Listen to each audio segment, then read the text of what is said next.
Go.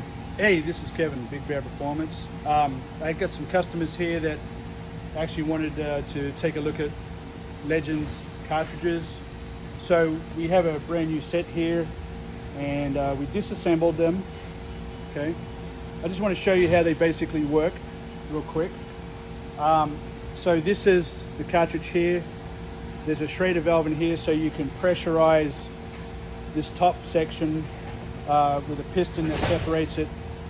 This is the piston in here, and this is the valve right here. This goes over it. This screws into the bottom here. This is threads into here, and there's a certain amount of oil right inside this with this piston that's inside there that moves up and down, and that's your piston and valving right here. This is rebound and compression, because it's a valve with shims on both sides, and there's two shims on either side, right? And they're both the same diameter. Maybe one's just slightly smaller than the other, and obviously they're different thicknesses. Just the two shims are different thicknesses on either side, and that's it. The clamp for the piston is just the rod, and then you just put the nut on there, and that's it. Okay, so how do you adjust the preload on a Legends cartridge is by this right here. And here it is taken apart. So you take the cartridge apart and then screw this down to preload the spring or back it off to set your sag. So to set sag on the Legends cartridge kit, you've actually got to take the cartridge out of the fork and then adjust it and then put it back in and then measure and then see if it's correct. I'm pretty sure that nobody does that, and they just put it in the way it comes from the factory. Because I'd hate to take forks apart and put them back together to finally get the right adjustment. So how does an Öhlins preload the spring? Let me show you real quick right here. It's just done from the top. So when you turn this, this is a hex in the bottom, and the body is threaded, and this is threaded. So when you screw this backwards, it retracts inside the body, and when you do righty-tighty, it extends it. And then you preload the spring from the top of the fork externally, and it's only a matter of minutes. This setup here, oh my God, take the forks apart just to make an adjustment. Oh, it's wrong. Oh, gotta take the forks apart again. You may take the forks apart 3 times to find your adjustment, and that's just not efficient at all. So the other thing I wanted to point out is this cartridge kit doesn't have a low speed adjustment for valving. So it's just, there is no adjustment as far as your valving goes. Whereas Öhlins, we have an adjustment right in the center here at the top.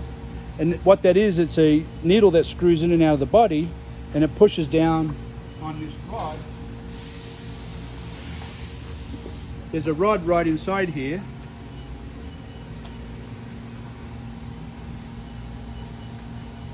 This rod goes inside here. When this is all assembled, it touches on the top here on this adjustment. So we're pushing this rod up and down, okay? And there's a needle jet inside here that allows oil to go up the shaft in the center here and bypass the main valve and come out these ports right here. And as we screw it down further, we allow less oil. As we screw it out, lefty-loosey, it allows more oil. That's where the low speed adjustment comes in. So what I wanted to talk about was the valving. If you look at this valve right here, you can see the intricacy in the porting on the valve on how the oil would flow through there. This is actually a super bike valve. It's made of brass, so it doesn't expand under heat. And the valve is, you can see the leading edges here in the valve where my finger is. That allows the oil to flow over the edges without cavitating. Same on this side. The oil flows over the edges without cavitating, or reduces cavitation tremendously. Then on top of that, I want you to show you this shim stack. You see how the shims, this is a compression valve. You see how the shims are different diameters, and there's a shit ton of them in there. And they're different diameters and different thicknesses. And what that does is it actually, as the input's going into the wheel, so the faster you go, the deeper we'll be going into this shim stack, the more it'll flex. So as we go faster, the more it flexes, the more resistance we get, because there's shim after shim after shim stacked on top of each other but at different diameters. So then you get a nice curve of resistance against the oil to control the input and the suspension from the road surface. I hope that makes sense. Now let's look at the valve over here on the legend. Here's the valve here,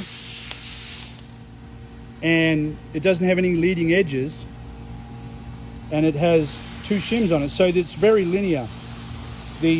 Once that shim starts to break and move, it's really just going to have just a certain amount of pressure against the fork, and that's it. Only in one spot at a certain speed. It's going to be good at one spot and one speed in the suspension.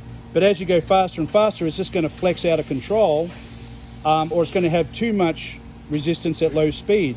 So it's kind of very linear, very monotone as far as this design. So it's very, it's not good. So you don't have a very consistent feel for the bike throughout the speed range. And again, we're looking at ported valve against, I could make the one on the left on a drill press pretty much.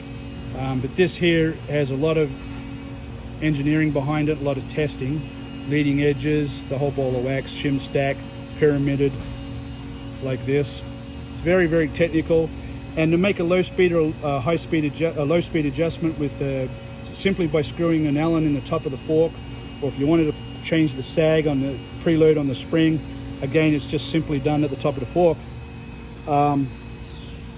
This setup here, it's a complete nightmare. If I was, as a tech, working on this and understanding suspension, I don't know what to say. It's not a lot of thought behind it. So this is not a bash session. This is just purely educational.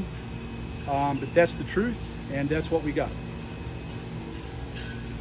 Now, on every Öhlins cartridge kit, every Öhlins fork, I can pull up on the world site a specification. I can pull up the shim stacks, the bank settings for all this valving that we're talking about. I can pull up every single part that's in here and buy it if something's damaged. I can pull up the drawing on this particular cartridge and actually have the specifications and the engineering drawings. So I can test everything and know exactly what's going on. It's huge difference, night and day. I mean, it's really night and day. And when we dyno test, we can actually change the shims, and Öhlins has it down to where I can go onto the world site and we have bank settings. Like this is a compression valve. I can go with a C105 or a C106, a C104 or a C108. These are bank settings that have been tested by engineers, and they say this is the range that we think you should be in for this particular motorcycle, and you can change it however you want for its particular use. Like if we're putting it on the racetrack, say normally this comes with a compression shim stack of say a 104, but on the track I'm going to do a 106. That's what I would do, and then go test it on the track and say, yep, that's it, that's badass, and it's already been tested by an engineer. And then we can get outside the box and change the shim stack against what the engineers are recommending or what they've done, and then we'll put it on the dyno test and see what it does, but also put it on the track and see what the rider says from the seat of his pants. Because seat of the pants is the real test. Dyno testing is just documenting what we're changing. So this is really good suspension, and that's not so good. So I just want to educate you guys out there. Just in case you guys want to know what dinner sounds like at my house. In all Öhlins cartridges, front fork cartridges, you've got rebound on the right and compression on the left. And the reason you do that is because you separate the rebound and compression, you got less chance of cavitation. So that's why it's done that way in forks. But on these Legends, they have the rebound and compression on the same piston, but in both forks. So, and then plus the valve not having leading edges, there's even more chance of it cavitating. So that's just bad design. And not testing and not dyno testing at 5 to 10 inches a second on a dyno tester that would show up. The cavitation would show up really bad. So if you take Legends cartridges at really high speeds, you're going to feel that, and it's going to like give you drama, and you're going to lose resistance, and you're going to lose your suspension at real high speeds. So that's definitely another thing that I wanted to point out.